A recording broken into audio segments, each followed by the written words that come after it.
BPS kemarin baru saja merilis angka kemiskinan Indonesia yang saat ini berada pada 9,4. Pagubuk COVID-19 turut mengoyak angka pengangguran dan kemiskinan. Kemiskinan menyisakan persoalan ketimpangan. Masih banyak warga yang hidup di bawah garis kemiskinan. Ya, di tengah pandemi COVID-19, Badan Pusat Statistik menyatakan kenaikan tingkat kemiskinan dan rasio ketimpangan kondisi mereka yang serba kekurangan. Tingginya angka kemiskinan yang masih ada di Bali hingga saat ini sangat disayangkan oleh Gubernur Bali, Made Makhmur.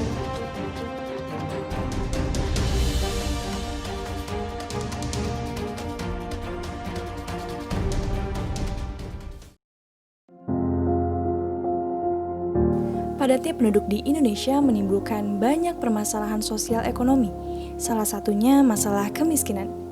Dalam outcome dokumen Transforming Our World 2030 Agenda for Sustainable Development, tujuan mengakhiri kemiskinan menjadi tujuan utama dari 17 tujuan yang disepakati dalam SDGs. Tujuan tersebut adalah mengakhiri kemiskinan dalam segala bentuk dimanapun, and poverty in all its form everywhere. Target 1.1 menyebutkan bahwa pada tahun 2030 mengentaskan kemiskinan ekstrim bagi semua orang yang saat ini berpendapatan kurang dari 1,25 dolar Amerika per hari atau setara sekitar Rp17.000. Untuk mengetahui lebih dalam kemiskinan bumi pertiwi, pada bulan November 2020 yang lalu kami melakukan riset dan observasi kedua daerah di Indonesia, yaitu Kabupaten Bogor, Jawa Barat dan Kabupaten Bangli, Bali. Kami mewawancarai seorang pemulung dan seorang buruh tani. Keduanya berpendapatan kurang dari Rp17.000 per harinya. Mereka berusaha untuk mengakhiri kemiskinannya dengan menyekolahkan anak-anaknya sampai jenjang perguruan tinggi.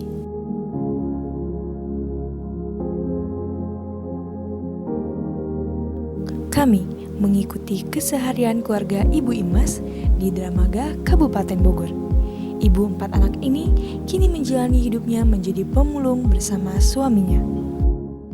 Kalau misalnya dari maghrib, ibu berangkat sudah azan maghrib ya, ibu berangkat itu nyari-nyari barang-barang bekas sampai jam 2 sampai jam 12. Kalau sepi paling jam 12. Kalau misalnya barangnya rame paling jam 2 malam pulang dari sini, ibu mandi, makan, tidur, bangun setengah 6, cuci piring, benar-benar di rumah, terus baru ke lapak. Dari situ ibu beres-beres, iket-iket sampai jam 5 sore pulang ke sini. Udah pulang ke sini ke rumah, udah ini azan, berangkat lagi. Kalau bapak mah enggak, maghrib masih di sana, juga mungut-mungut terus kan.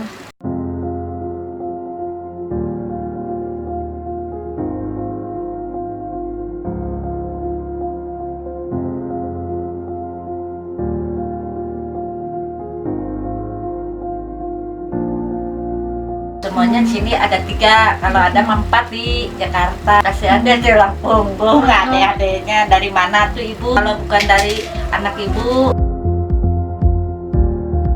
mungkin kasihan sama ibu, jadi dia rasa ibah sama orang tua, jadi bantu adik-adiknya sekolah.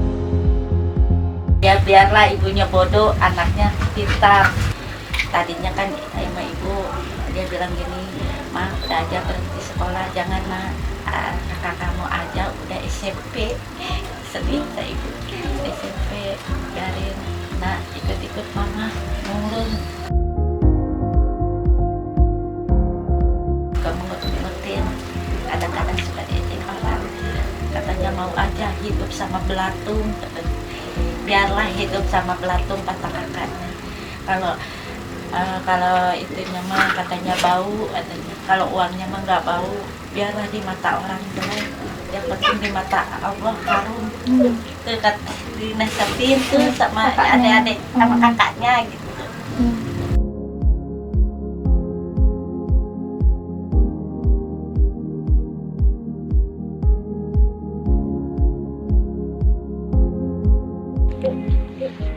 Kalau pas waktu ada HP sih aku ini bantuin temen jualan gitu.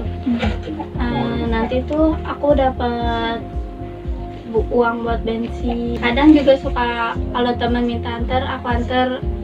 Kalau cita-cita mau jadi, aku mau kerjanya kalau misalnya ada lowongan, aku pengen langsung lamar aja gitu. Pengen sekolahin ada dulu, kalau misalnya ada rezeki pengennya sih lanjutin kuliah. Ada cita-cita buat kuliah, tapi pengen ngebiayain adik-adik dulu ya. Kalau misalnya buat teteh, aku sih berharap semoga teteh juga nemu pasangan yang baik lagi, nggak gagal. Aku juga makasih buat teteh gitu yang udah sekolahin aku, udah ngebiayain aku. Kalau harapan buat adik-adik aku pengennya dia bisa lebih tinggi lagi dari aku. Kan adik aku tuh cowok, nanti dia pasti punya keluarga, harus punya pendidikan yang lebih tinggi lagi. Dikutip dari Tempo.co dan data dari Badan Pusat Statistik, lusunya perekonomian berkontribusi kepada angka kemiskinan. Angka kemiskinan perkotaan naik 1,3 juta orang dari 9,86 juta orang pada September 2019 menjadi 11,16 juta orang pada Maret 2020. Sedangkan angka kemiskinan di pedesaan mengalami kenaikan 333,9 ribu orang dari 14,93 juta orang pada September 2019 menjadi 15,26 juta orang pada Maret 2020. Berikut pula data dari website Databox yang menunjukkan grafik kemampuan pemerintah dalam mengentas kemiskinan menurun dalam jangka waktu tahun 1999 sampai dengan 2019.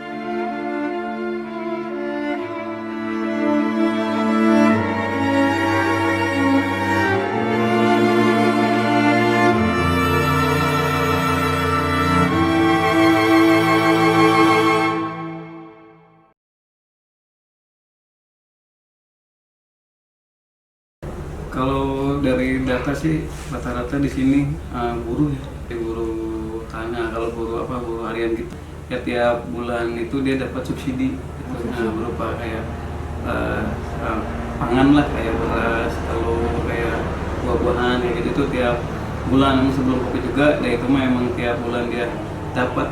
Iya, sebetulnya sih sini jadi TPS ya. Jadi ngumpulinnya sih cuma hanya dikumpulin langsung dijual, dibawa gitu, nggak. Kalau bantuan sih, bantuan terkini sekarang ya itu banyak bantuan dari provinsi, dari dinas sosial, dari kabupaten juga. Harapan Bapak sih pemerintah itu lebih mengutamakan ke orang yang nggak mampu ya.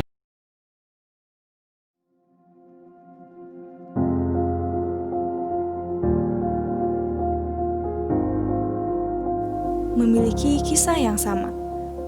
Salah satu keluarga di daerah Kabupaten Bangli, Bali juga menginginkan anaknya untuk mendapatkan bantuan pendidikan yang layak sehingga mampu menghapus nasib kemiskinan yang menimpanya. Ibu Ketut yang bekerja sebagai buruh tani tidak lelah untuk menghidupi anak-anaknya seorang diri. Saya masuk. Nah, napi ya boleh wak ngelanyo tuh pun wak atene man sumbangan nang bedek bulanan itu atau bulanan niku ne kartu merah nah mau maya SPP.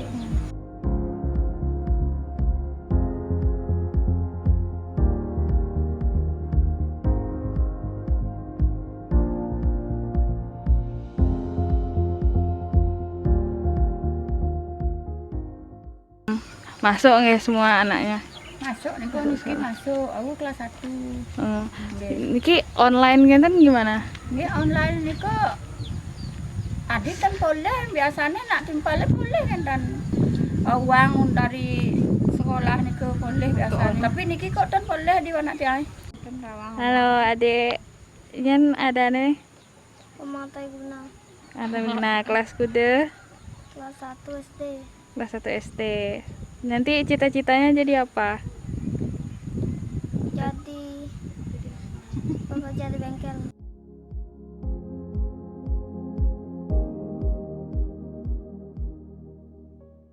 ada beberapa hal tentang bantuan-bantuan yang saya salurkan sebagai kepala lingkungan kepada masyarakat yang wajib dan berhak mendapat bantuan dari pemerintah. Contoh seperti Rastra itu prasejahtera, artinya membantu yang benar-benar membutuhkan. PKH contohnya Keluarga Harapan, artinya memberikan bantuan untuk kelangsungan hidupnya ke depan. Ada lagi bantuan-bantuan berupa BLT yang pada saat ini dalam pandemi kami sudah menyalurkan orang yang berhak mendapat, dan ada lagi yang belum mendapat karena warga kami banyak. Salah satu permasalahan yang dihadapi oleh negara berkembang termasuk Indonesia adalah masalah kemiskinan. Masalah kemiskinan di Indonesia bisa dikatakan cukup memprihatinkan. Seperti keadaan keluarga Ibu Imas yang menggantungkan hidupnya pada tumpukan sampah, maupun Ibu Ketut yang berusaha untuk menghidupi anak-anaknya seorang diri dengan menjadi buruh tani. Mereka menginginkan pendidikan yang tinggi untuk anak-anak mereka, sehingga dapat mengubah jalan hidupnya di kemudian hari. Mereka memiliki harapan supaya anak-anaknya tidak bernasib sama seperti dirinya. Mereka memiliki keinginan untuk mengakhiri garis kemiskinan keluarganya. Masalah kesenjangan mempunyai kaitan erat dengan masalah kemiskinan. Berbagai usaha untuk mengatasi permasalahan kemiskinan hampir sudah semua dilakukan oleh pemerintah. Begitu pula sebaliknya. Masyarakat miskin sudah melakukan usaha yang maksimal, membanting tulang dengan harapan akan adanya perubahan menjadi lebih sejahtera di masa depan. Lantas, bagaimana supaya kemiskinan di Indonesia dapat diatasi?